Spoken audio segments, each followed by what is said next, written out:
ವೀಕ್ಷಕರೇ ನಮಸ್ತೆ. ಇವತ್ತಿನ ವಿಚಾರ ಮಾತಾಡಕ್ಕೆ ಬರ್ತಿರೋದು ಮಕ್ಕಳಿರಲಿ ಮನೆಯಲ್ಲಿ ಮನದಲ್ಲಿ. ಮಲ್ಲಿಕಾರ್ಜುನ್ ಹೆಗ್ಗಳಿಕೆ ಅವರು ಬರ್ತಿದ್ದಾರೆ, ತುಂಬಾ ಚೆನ್ನಾಗಿ ಬರ್ತಿದ್ದಾರೆ.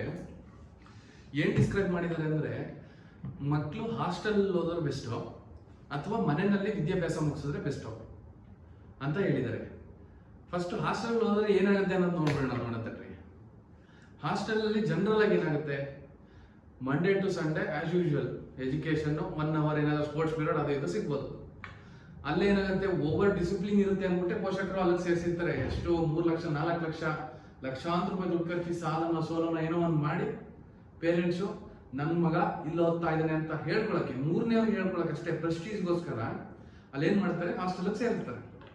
ಅಲ್ಲೇ ಅವ್ರ ಮೈಂಡ್ ಸೆಟ್ ತುಂಬಾ ಡಿಸಿಪ್ಲಿನ್ ಆಗಿ ಬೆಳೀತಾ ಇದ್ದಾನೆ, ತುಂಬಾ ಚೆನ್ನಾಗಿ ಬೆಳೀತಿದ್ದಾನೆ. ಅಫ್ಕೋರ್ಸ್ ಒಂದು 10% 50% ಬೆಳಿಬೋದು, ಬೆಳೆಯಲ್ಲ ಅಂತಲ್ಲ. ಬಟ್ ಹೋಮಲ್ಲಿ ವಿದ್ಯಾಭ್ಯಾಸ, ಮನೆಯಲ್ಲಿ ವಿದ್ಯಾಭ್ಯಾಸ ಮಾಡೋದಕ್ಕಿಂತನೂ ಹಾಸ್ಟೆಲ್ ಮಾಡೋದಕ್ಕೂ ವ್ಯತ್ಯಾಸ ಏನು ಅನ್ನೋ ಒಂದು 2-3 ಪಾಯಿಂಟಲ್ಲಿ ಹೇಳ್ಬಿಡ್ತೀನಿ. ಡಿಸಿಪ್ಲಿನ್ ಬರುತ್ತೆ ಅನ್ನೋದು ಹಾಸ್ಟೆಲಲ್ಲಿ ತುಂಬಾ ಸುಳ್ಳೋದು. ಸೋಷಿಯಲ್ ಪಬ್ಲಿಕ್ ಕನೆಕ್ಷನ್ ಇರಲ್ಲ ಹಾಸ್ಟೆಲಲ್ಲಿ. ಪಬ್ಲಿಕ್ ಕನೆಕ್ಟಿವಿಟಿ ಮೇನ್ ಆಗಿ ಇರೋದೇ ಇಲ್ಲ ಬಿಡಿ. ಸಮಾಜದಲ್ಲಿ ಏನಾಗ್ತಾ ಇದೆ, ಹೇಗಾಗ್ತಾ ಇದೆ, ಬಡವ ಯಾರು ಶ್ರೀಮಂತ ಯಾರು, ಹೇಗಿರ್ತಾರೆ, ಎಲ್ಲರ ಜೊತೆ ನಾವು ಹೇಗಿರ್ಬೇಕು, ಎಲ್ಲರ ಜೊತೆ ಒಂದೇ ತರ ಇರಬೇಕು ಅನ್ನೋದೆಲ್ಲ ಕನೆಕ್ಷನ್ನೇ ಬರಲ್ಲ. ಯಾಕೆಂದ್ರೆ ಶ್ರೀಮಂತಿಕೆಯಲ್ಲಿ ಮಕ್ಕಳನ್ನ ಬೆಳೆಸ್ಬಿಟ್ಟಿರ್ತಾರೆ ಅವರ ಪೋಷಕರು. ಹಾಸ್ಟೆಲ್ಗೆ ಆಗ್ತು ಅಂದ್ರೆ ಹೆಂಗೇನೆ. ಅದೇ ಗೌರ್ಮೆಂಟ್ ಹಾಸ್ಟೆಲ್ ಆ ತರ ಇರಲ್ಲ, ಪ್ರೈವೇಟ್ ಹಾಸ್ಟೆಲ್ಲೇ ಇರುತ್ತೆ ಅದು. ಅದೇ ಮನೇಲಿ ಬೆಳೆದ್ರೆ ಬೆಳಿಗ್ಗೆ ಎದ್ದೇಳ್ತಾರೆ, ಸ್ಕೂಲ್ಗೆ ಹೋಗ್ತಾರೆ, ಸ್ಕೂಲ್ಗೆ ಹೋಗೋಕೆ ಬಸ್ ಅಂತ ವ್ಯವಸ್ಥೆ ಆಗಿರುತ್ತೆ. ಏನೋ ಒಂದು 5-10 ಜನಕ್ಕೆ 5 ಜನ ಬಸ್ಸಲ್ಲಿ ಕಳಿಸ್ಬೋದು. ಇನ್ನು 5 ಜನ 4ನೇ ಕ್ಲಾಸ್ 5ನೇ ಕ್ಲಾಸ್ ಆದ್ಮೇಲೆ ಸೈಕಲ್ ಕೊಟ್ಟು ಕಳ್ಸಿರ್ತೀರಿ. ಆ ಸೈಕಲ್ ಕೊಟ್ಟು ಕಳಿಸುವಾಗ ಸ್ಕೂಲ್ ಮುಗಿಸ್ಕೊಂಡ್ ಬರುವಾಗ 10 ಜನ ಸಿಗ್ತಾರೆ. 10 ಜನ ಸಿಕ್ತಾಗ ಕನೆಕ್ಷನ್ ಹೇಗಿರುತ್ತೆ, ಮಕ್ಕಳು 10 ಜನ ಅಂತ ಮಾತಾಡಿರ್ತಾರೆ. ಓ ಹೌದಲ್ವೇನಪ್ಪ, ನಿನ್ ಮಗ ಅಲ್ವಪ್ಪ, ಯಾವ ಸ್ಕೂಲ್ಗೆ ಹೋಗ್ತಾ ಇದೀಯಾ, ಎಲ್ಲಿ ಹೋಗ್ತಿದ್ಯಾ, ಏನು ಓದ್ತಿದ್ಯಾ, ಹೇಗೆ ಓದ್ತಾ ಇದೀಯಾ, ಚೆನ್ನಾಗಿ ಓದ್ಬೇಕು, ಚೆನ್ನಾಗಿ ಆಟ ಆಡ್ಬೇಕು, ಚೆನ್ನಾಗಿ ಊಟ ಮಾಡ್ಬೇಕು, ಹೇಗಿದೀಯಾ, ತಂದೆ ತಾಯಿ ಚೆನ್ನಾಗಿದ್ದಾರೆ, ಎಲ್ಲಾನು ವಿಚಾರಿಸ್ಕೊತಾರೆ. ಹೊರಗಡೆ ಅವ್ರು ಸಿಕ್ತಾಗ ರಿಲೇಷನ್, ಅವರು ಇವರ ಸ್ನೇಹಿತರು, ಅವ್ರು ಇವರು ಸಿಕ್ತಾಗ ಮಕ್ಳ ಜೊತೆ ಮಾತಾಡಿರ್ತಾರೆ. ಅದನ್ನ ಮನೇಲಿ ಮಾತ್ರ ಬರೋದು.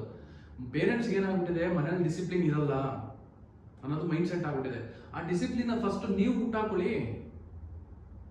6 ಗಂಟೆಗೆ ನೀವೆದೇಳಿ. ಫಸ್ಟು ನೀವು ಎದ್ದು ನಿಮ್ ಕೆಲಸನ, ನಿಮ್ ಕರ್ತವ್ಯನ ನೀವು ಕರೆಕ್ಟಾಗಿ ಮಾಡಿದ್ರೆ ಮಕ್ಕಳು ತಮಗೆ ತಾವಾಗೆ ಅವ್ರ ಕೆಲಸ ಮಾಡ್ತಾರೆ. ಅದೇ ತಾನೇ ಬರ್ಬೇಕಾಗಿರೋದು.